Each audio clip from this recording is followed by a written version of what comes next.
You know, all the noise from the anti-Israel mob has got a lot of people wondering why much of the West seems so resistant to Israel defending itself.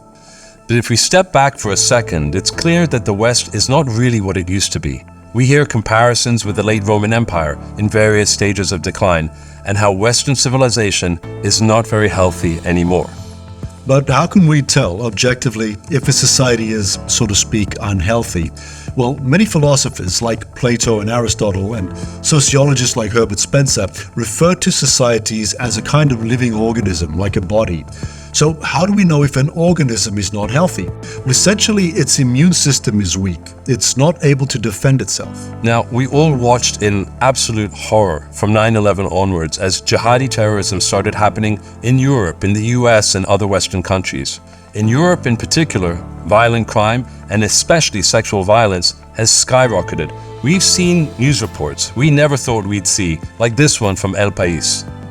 In less than 15 years, Sweden has gone from being one of the safest countries to having the highest rate of gun homicides in the entire EU, and a number of explosions, by bombs or by hand grenades, that is comparable to some countries at war.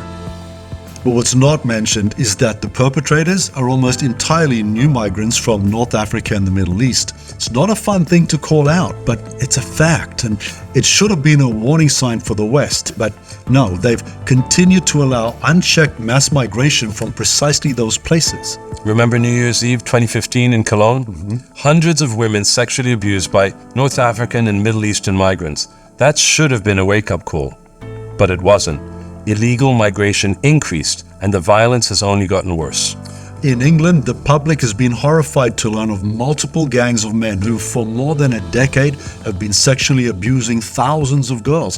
It turns out that most of the men were from Pakistan or the Middle East. They'd often not been reported because people didn't want to appear racist. Even the police allowed it to happen because they were also afraid of being called racist. Now, of course, not all people from those regions are responsible. Of course not. This isn't a license to be racist. There are good people in every society.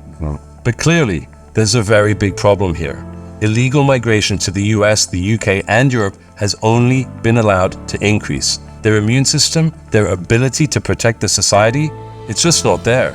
If the immune system was working, it would stop that migration, deport all offenders, and at the very least, become much more discerning about who is allowed to enter.